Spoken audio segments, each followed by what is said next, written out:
Bienvenidos al podcast Vida Culiacán, donde podrás escuchar cada semana una palabra fresca y especialmente dirigida hacia ti. Comenzamos.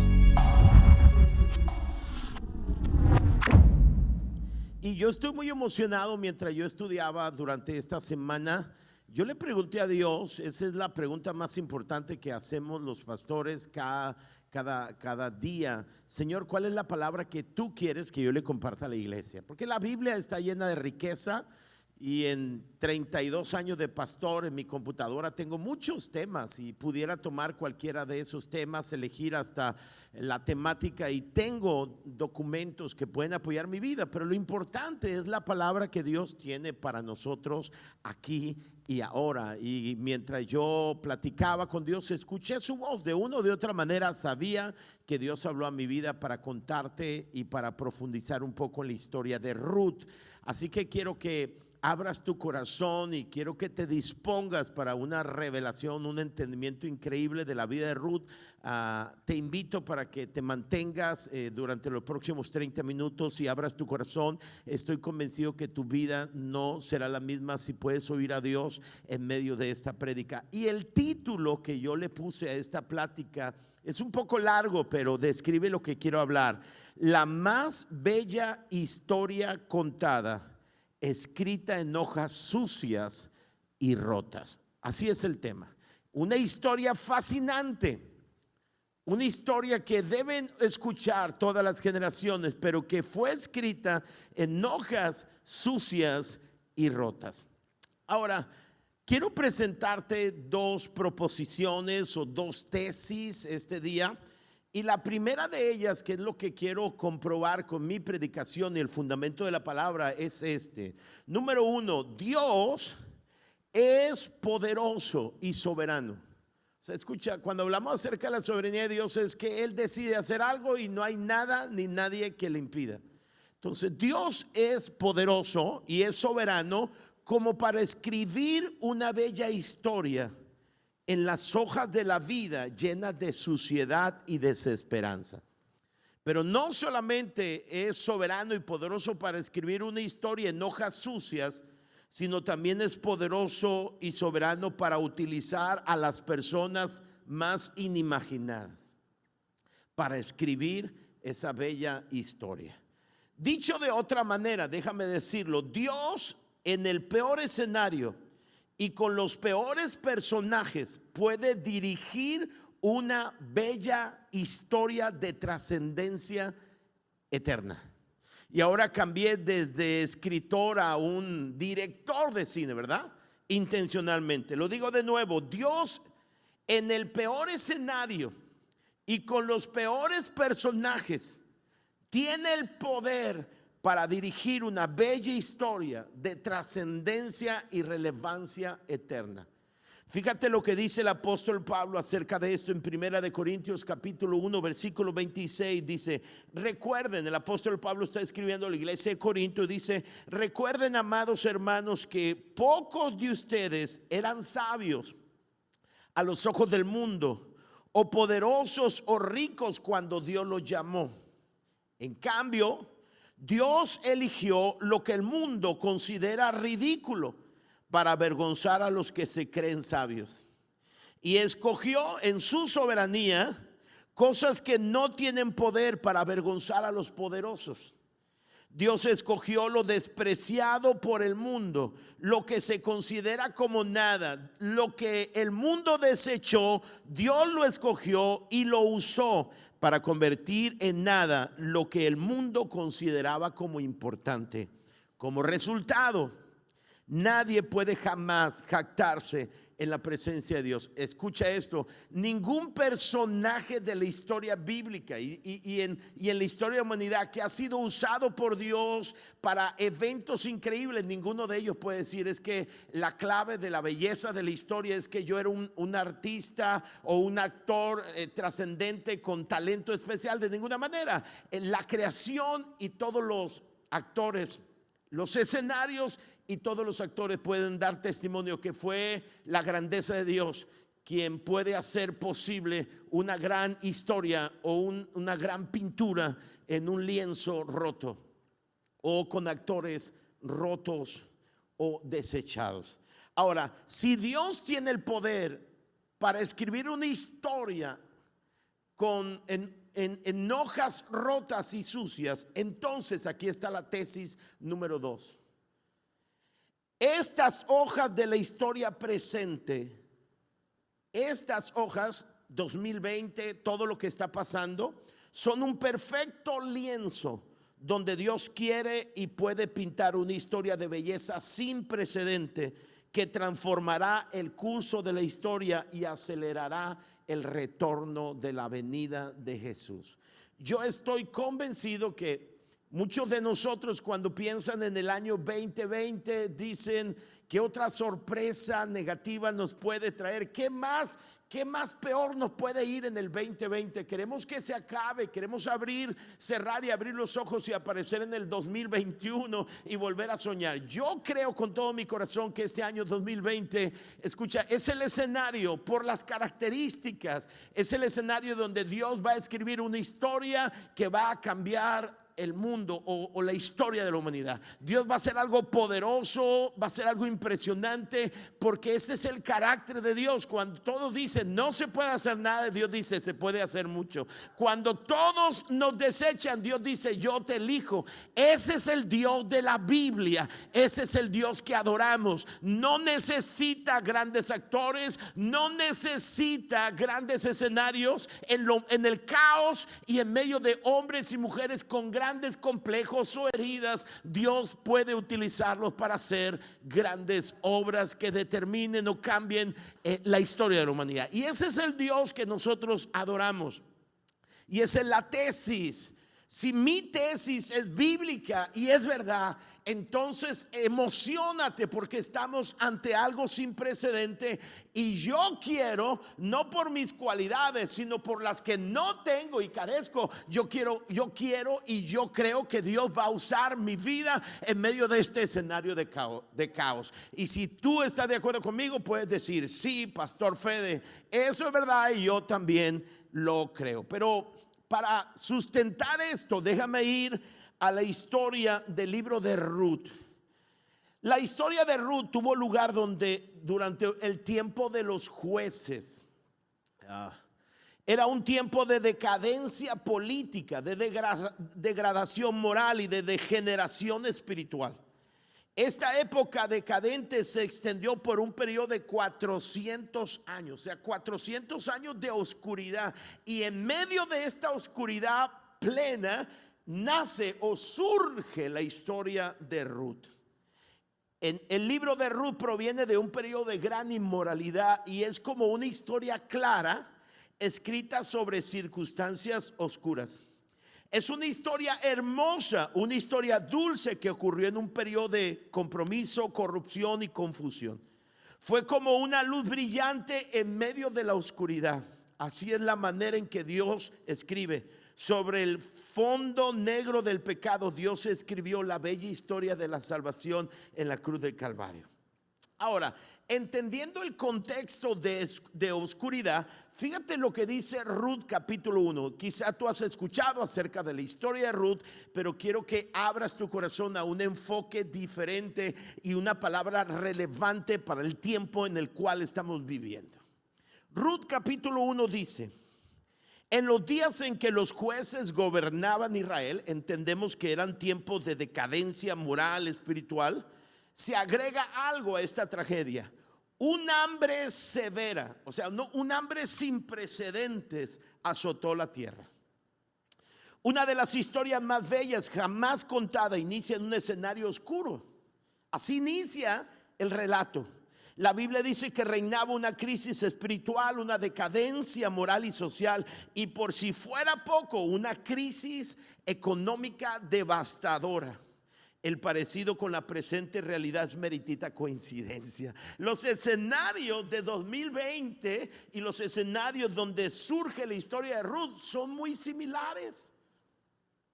Por eso, dice la escritura en el verso 2, porque debido a la decadencia espiritual, debido a la crisis, debido a las circunstancias imperantes, un hombre de Belén, de Judá, dejó su casa y se fue a vivir a la tierra de Moab, es decir, a una tierra una tierra extranjera, junto con su esposa y sus 2 hijos. Y aquí aparecen algunos personajes, pero no los principales. Va a haber una mujer, Ruth, que va a robar el escenario. Pero este hombre de Belén, dice la escritura, que debido a las circunstancias tomó la decisión equivocada de dejar su casa, dejar la tierra de la promesa de Israel e irse a una tierra extranjera. La historia inicia con la decisión equivocada. Es el ambiente equivocado y le añadimos una decisión equivocada de un hombre que dejó Belén de Judá, que significa casa de pan y casa de alabanza, para irse a vivir a Moab, que significa vasija donde los hombres se lavan las manos después de llegar del trabajo. Impresionante. Es increíble cómo dejó la casa de pan, la casa de alabanza, para ir a ese lugar que implica o significa vasija donde se lavan las manos. Irónico, la casa de pan enfrentaba una crisis de pan que desafiaba la fe de los israelitas a las promesas de Dios. Esta crisis que vivimos y que se profetiza o se declara, más aguda. Esta crisis desafía la fe nuestra, la fe a las promesas de Dios. La pregunta es: ¿el Dios que proveyó por 40 años en el desierto sería capaz de proveerles ahora? Si Dios les proveyó 40 años en el desierto alimentos de la nada, ¿Dios podía proveerles en medio de esta crisis?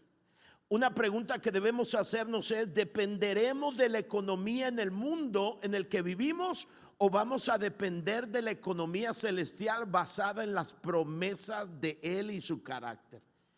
Wow. Dice la escritura, específicamente el versículo 2 inicia: por eso tomó una decisión. La decisión equivocada que este hombre tomada en función de las circunstancias imperantes y no de los principios de la palabra de Dios, pusieron de manifiesto su corazón y su falta de convicciones. O sea, él en medio de la crisis no tomó una decisión fundamentada en sus principios, en las promesas de Dios, sino dice: bueno, las circunstancias me obligan a tomar esta decisión. Una decisión equivocada tomada en función de las circunstancias y no en función de las promesas de Dios contenidas en su palabra. Es importante que entendamos que decisiones importantes son tomadas en los momentos de crisis como los que vivimos ahora mismo. La pregunta para ti sería este día: ¿qué tipo de decisiones estás tomando? ¿Qué principios son el soporte para tus decisiones presentes? Porque habrás de tomar muchas decisiones en cuanto a la administración, en cuanto a la prioridad de tus recursos, en cuanto a la administración de tu tiempo. Ahora, ¿cuáles principios son los que normarán tus decisiones? Pero en el caso de este hombre, lo más importante en la toma de sus decisiones fueron las circunstancias y no lo que Dios declaraba o les había prometido. La pregunta que debemos hacernos nosotros hoy: ¿vamos a mirar a Dios como nuestra única fuente o buscaremos en fuentes incorrectas, justificados por la situación atípica en la que estamos viviendo? Disculpe, Pastor Federico, pero esto nunca lo hemos vivido y la verdad es que vamos a tomar unas decisiones, vamos a hacer un poquito a un lado los principios. Nos obligan las condiciones. De ninguna manera. Las decisiones que vamos a tomar en medio de esta crisis son y serán basadas en los principios de la palabra de Dios, porque el cielo y la tierra pasarán, pero la palabra de Dios no pasará. Dios es Dios en la montaña y Dios es Dios en el valle. Me encanta lo que dijo el salmista en el Salmo 108: por favor, ayúdanos contra nuestros enemigos, porque toda la ayuda humana es inútil. Con la ayuda de Dios haremos cosas poderosas, dice el salmista. Señor, buscar la ayuda en otra fuente que no seas tú es inútil, así que corremos a ti. Lo que encontramos en esta historia es que una familia tomó una decisión equivocada y deja su tierra y deja su casa para viajar a otra tierra. Ellos son una familia pródiga. ¿Se acuerdan el relato de la parábola que Jesús habló del hijo pródigo, que en un momento de su vida dijo, bueno, yo quiero vivir lejos de casa, no quiero vivir aquí? Y él vendió la herencia de su padre y se fue lejos a vivir una vida pródiga. En el versículo 2, en el versículo 1 nos habla acerca de la decisión, nos habla de las circunstancias y una decisión equivocada. En el versículo 2 nos presenta los personajes que tomaron decisiones. Dice, el hombre se llamaba Elimelech y el nombre de su esposa era Noemí. Sus dos hijos se llamaban Malón y Kelión. Era una familia, un matrimonio con dos hijos. Eran efreteos de Belén en la tierra de Judá. Así que cuando llegaron a Moab, se establecieron ahí. Wow, otra decisión equivocada, una tras otra. O sea, cuando tienen que tomar decisiones en la crisis, no buscan los principios, no buscan las promesas, miran las circunstancias, salen a buscar ayuda a otro lado. Y cuando parece ser que llegan a ese lugar, a lo mejor hubo ofertas y ellos decidieron pensar en el futuro en esa tierra y se establecieron en ese lugar. Nunca viviremos mejor fuera de la voluntad de Dios, aunque la oferta parezca atractiva. Ellos vieron futuro en ese lugar, una visión incorrecta. Lógico, pareciera que habían abandonado su relación con Dios y los principios de la palabra. Entonces cuando llegan allá son vislumbrados sus ojos son destellados ante ofertas atractivas y ellos deciden quedarse en ese lugar. Vean lo que dice el versículo 3, habla de las consecuencias de una mala decisión. Dice, tiempo después murió Elimelech y Noemí quedó sola con sus dos hijos. Ellos se casaron con mujeres moabitas. Uno se casó con una mujer llamada Orfa y el otro con una mujer llamada Ruth. Pero unos 10 años después murieron tanto Malón, que significa enfermizo, como Kelión, que significa el enclenque. Entonces Noemí quedó sola, sin sus dos hijos y sin su esposo. Imagínese usted, siempre nos va a ir cuando estamos lejos de casa. Estaban en una condición, imagínense, llegó Noemí con sueños. A lo mejor las motivaciones, escúchame, las motivaciones de su esposo y de Noemí eran correctas, pero los principios y las decisiones fueron equivocadas. Y cuando están lejos en una vida pródiga, comienza a irles mal. Son circunstancias, consecuencias de la vida. Y en un punto de su vida se encuentra Noemí, la mujer sin hijos, sin esposo y en una tierra lejana. Increíble. Pero vean lo que dice el versículo 6, que para mí ha sido algo que ha cautivado mi vida. Estando en Moab, es decir, donde no debiera estar, en una tierra ajena, extranjera, una tierra, es interesante que todo el pueblo de Moab nació como resultado de un incesto, de una relación incorrecta, de una hija que se acuesta con su padre, Lot, cuando muere su madre y lo emborracha y se acuesta para que su padre tuviera descendencia. Y de ahí, como producto del incesto, nace Moab y toda esa nación. Es interesante que estando en Moab, Noemí se enteró de que el Señor había bendecido a su pueblo en Judá al volver a darles buenas cosechas. Ahora yo quiero que escuches esto. La noticia en oído de Noemí no es otra cosa sino gracia que se extiende. Es como Dios extendiendo su gracia. Una invitación de Dios a volver al camino. Es como si Dios le iluminara de nuevo el camino a casa. Es como estando ella ya aturdida con todas las consecuencias, los golpes de la vida, la tragedia. Ella está aturdida y cuando escucha acerca de que Dios había bendecido la tierra de Judá, es como si Dios le encendiera de nuevo el camino y le estuviera invitando para volver a casa. Dios jamás abandonará la obra de sus manos. Cualquiera hubiera dejado en el olvido lo que quedaba de esa familia, pero Dios fue por Noemí y lo que quedaba de su familia para hacer algo glorioso. Meter a su nuera y a su nieto en el árbol genealógico del Señor Jesús. O sea, cualquiera de nosotros se hubiera olvidado de esa mujer o lo que quedaba de esa familia. Cualquiera de nosotros hubiera visto a Noemí y lo que quedó pues de esa familia de Elimelech y ella, y cuando los ve cualquiera de nosotros dice: es por demás, hay que desecharlo, no se puede hacer nada con ello. Pero cuando todos dicen ya nada se puede hacer, es entonces cuando Dios dice se puede hacer algo poderoso, porque Dios es el especialista que puede tomar los lienzos rotos, sucios, y pintar la más bella pintura. Entonces, ¿se acuerdan en la parábola del hijo pródigo? Cuando él estaba en su condición, cuando él estaba comiendo las algarrobas de los puercos, dice el evangelio de Lucas que volvió en sí. Dijo: ¿cuántos jornaleros en mi casa tienen abundancia de pan? Volvió en sí. Es la obra de Dios llegando hasta donde nosotros estamos en nuestro fracaso. Entonces, cuando Noemí escucha esto, dice: entonces Noemí y su nuera se prepararon para salir de Moab y regresar a su tierra natal. Acompañada por sus dos nueras, partió del lugar donde vivía y tomó el camino que la llevaría de regreso a casa. ¿Se acuerdan del hijo pródigo que vuelve a casa? Esta es una familia que vuelve a casa. Sin embargo, ya puestas en camino, Noemí le dijo a sus dos nueras: vuelva cada uno a la casa de su madre, y que el Señor la recompense por la bondad que mostraron a sus esposos y a mí. Que el Señor les bendiga con la seguridad de un nuevo matrimonio. Entonces les dio un beso de despedida y todas se echaron a llorar desconsoladas.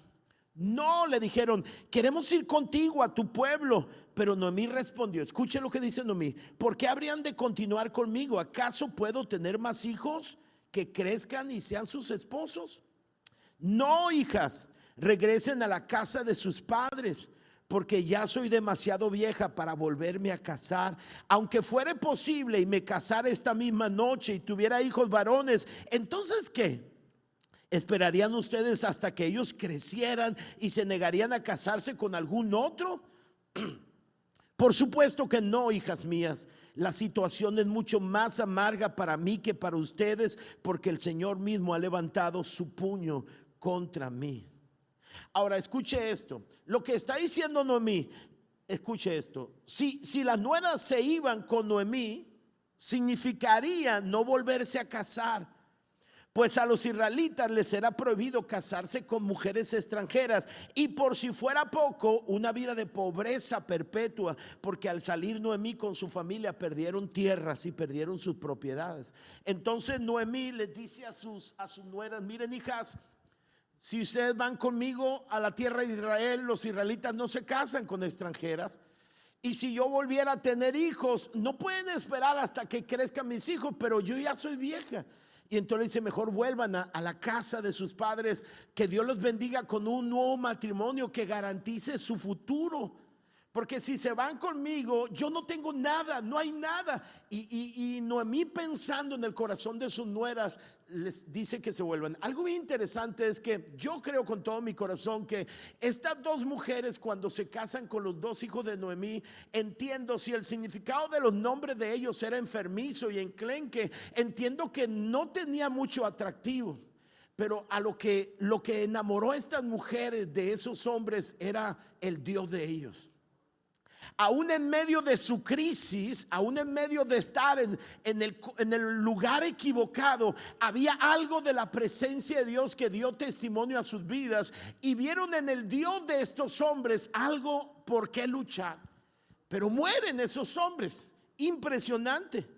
Pero por eso Noemí le dice: vuelvan a sus casas, porque no hay futuro. Ningún israelita se va a casar con ustedes. Todo parecía indicar que Noemí en ese punto de su vida no se acuerda de la ley del pariente redentor, que consistía que si un hombre moría sin dejar descendencia, su pariente más cercano había de allegarse con su familiar, la mujer, y hacer descendencia para el que había muerto. Noemí le ha llovido sobre mojado, y parece ser que no se recuerda esta ley del pariente redentor. Fue en ese camino, escucha esto, y no en el templo, donde se tomó una decisión de trascendencia eterna y de relevancia a todas las generaciones. Cuando Ruth decide aferrarse a Noemí como un gesto de amor y fidelidad, se gesta el futuro. Ruth entraría a la línea genealógica, a la línea real y del Salvador.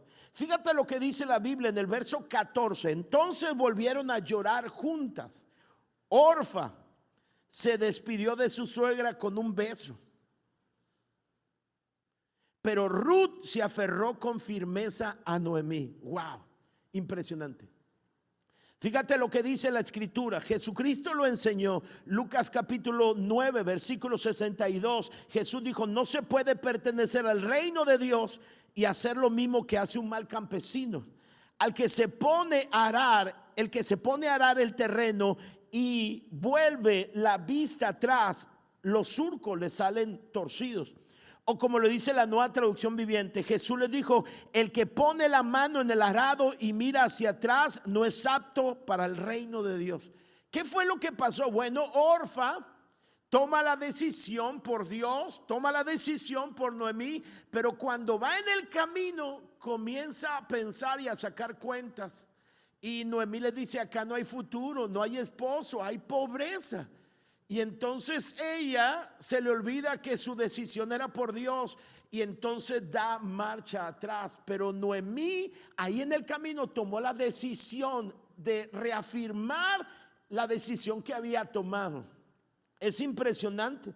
Dice Pablo a la carta de los Filipenses: no, amados hermanos, no lo he logrado, pero me concentro únicamente en esto. Olvido el pasado y fijo la mirada en lo que tengo por delante, y así avanzo hasta llegar al final de la carrera para recibir el premio celestial al cual Dios nos llama por medio de Cristo. O sea, lo que Ruth hizo en medio de en el camino, tomó una decisión determinante. Él tomó la decisión por Noemí y por el Dios de Noemí. Ligó su corazón al Dios de Noemí y al pueblo de Noemí.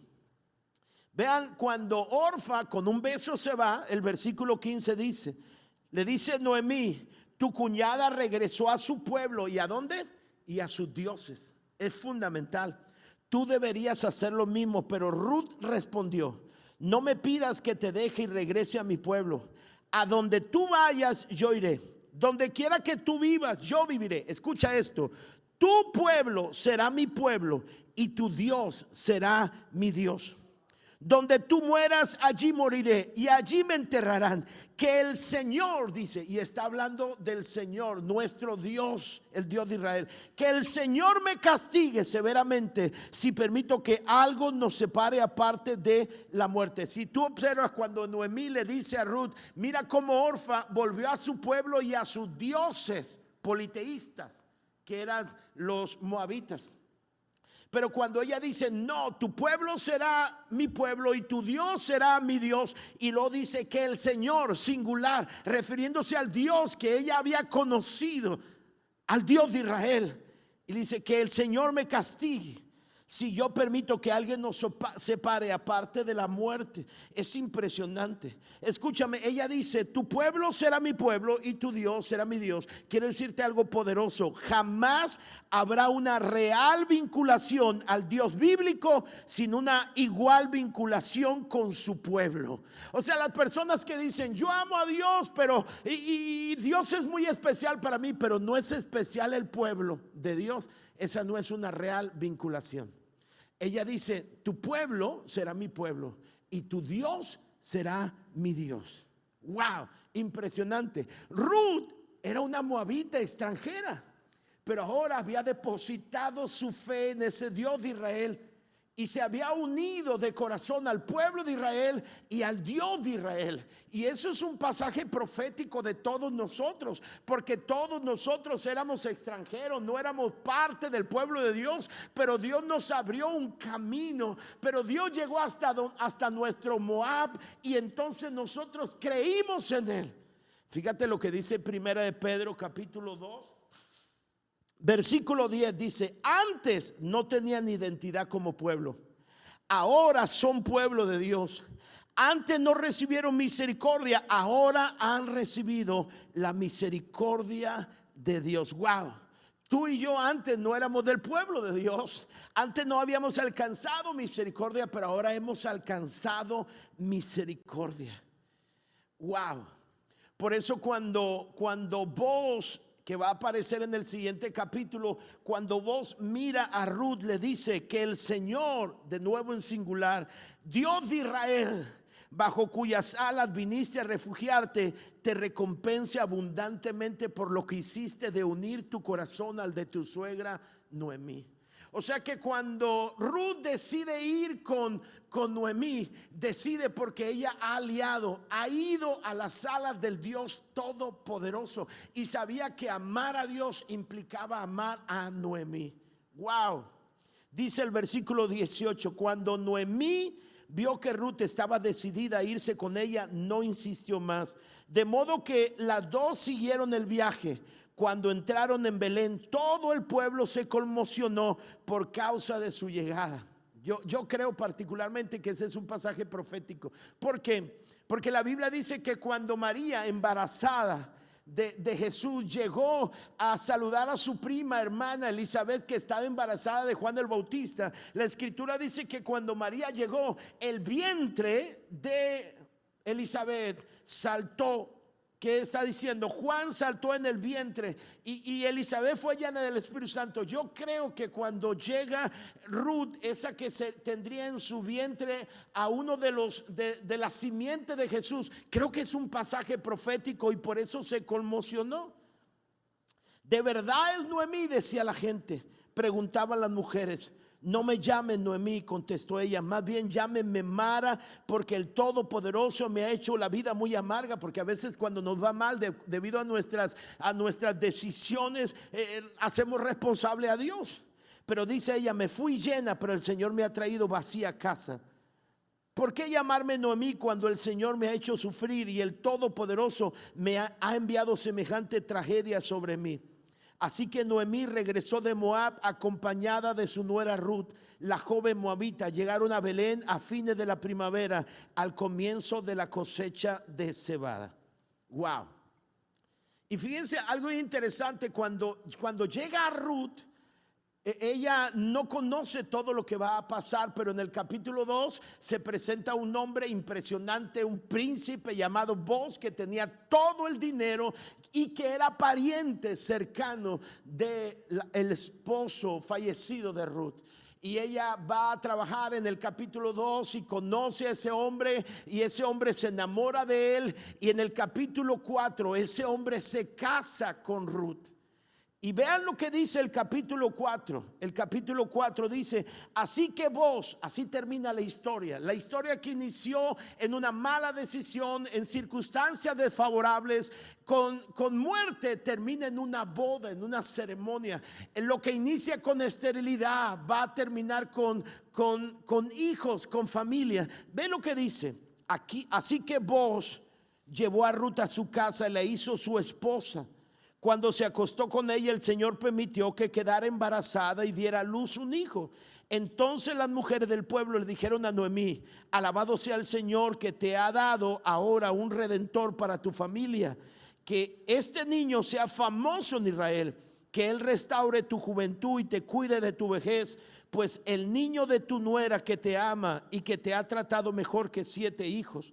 Entonces Noemí tomó al niño, lo abrazó contra su pecho y cuidó de él como si fuera su propio hijo. Las vecinas decían, por fin ahora Noemí tiene nuevamente un hijo, y le pusieron por nombre Obed. Él llegó a ser el padre de Isaí y abuelo de David. ¿Qué está diciendo? Bueno, que el hijo llamado Obed se convirtió en el abuelo de David y como quien dice el tatara abuelo de Jesús. Lo que está diciendo esta historia es que Dios tomó a una joven moabita lejana, a una joven que podría decir, yo soy el resultado de un accidente, de un error, yo soy extranjera, pero Dios es poderoso para tomar una historia o para tomar un lienzo roto y sucio y pintar un bello escenario.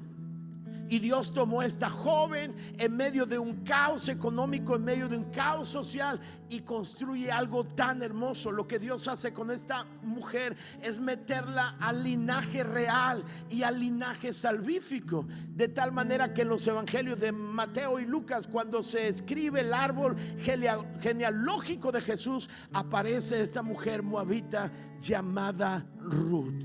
Wow, esto es interesante, esto es poderoso. Este es el Dios nuestro. El Dios nuestro tiene el poder de tomar a una mujer que no es pueblo y hacerla pueblo. Tomar a una mujer llena de fracasos y hacerla una mujer notable.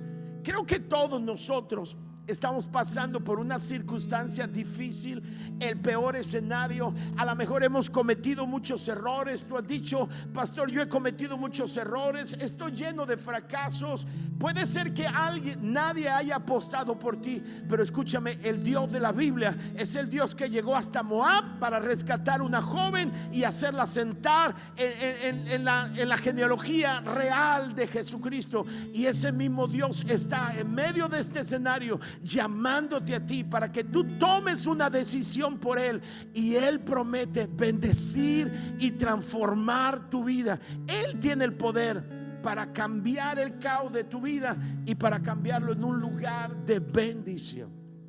Y yo quiero hablar a todas las personas que nos escuchan a través de Vive Radio y que nos miran a través de esta señal de Facebook o YouTube. Yo quiero hablarte, si tú nunca le has entregado tu vida a Jesús y tú dices: pastor, yo he cometido muchos errores, no creo que Dios pueda hacer algo grande. Lo mismo pudo haber dicho Ruth, pero Ruth creyó en Dios, decidió amar a Dios, tomó una decisión en el camino. Creo que hoy estás tú en una decisión determinante. Hoy tú puedes decirle sí a Dios, o puedes ser como Orfa e ir atrás y decir: no tiene caso, pero Dios sigue diciendo: ven. Hoy tú puedes tomar la decisión de decirle: Señor, aunque tengo muchos errores, aunque tengo muchos fracasos, yo corro a ti. Y Dios tiene el poder de hacer una bella historia de tu vida. Ese es el Dios de la Biblia.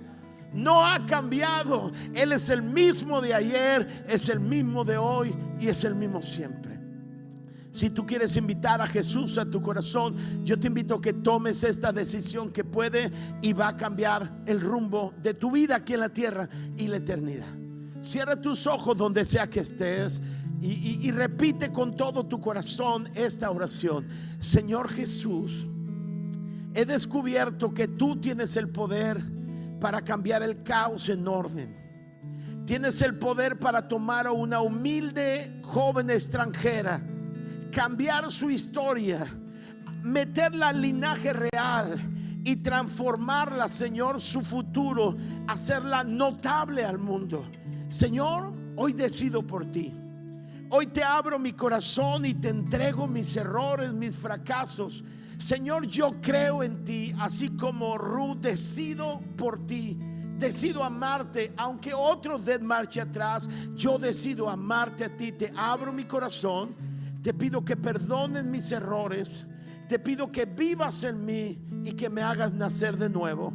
En el nombre de Jesús. Muchas gracias, Señor. Amén. Escucha, esta puede ser la decisión más importante de tu vida. A lo mejor estás en medio del peor escenario y a lo mejor te sientes el peor actor para una obra, pero el director de la obra, Dios, tiene el poder para cambiarlo todo y cambiar tu vida y construir algo hermoso, y eso va a acontecer. Quiero agradecerte por esta decisión, felicitarte, y quiero despedir a todos los que nos escuchan a través de Vive Radio en el 104.5. Dios les bendiga y gracias por sintonizarnos. Los esperamos el próximo miércoles 7:15 y los domingos 11 y 1 de la tarde. Que pasen un excelente día.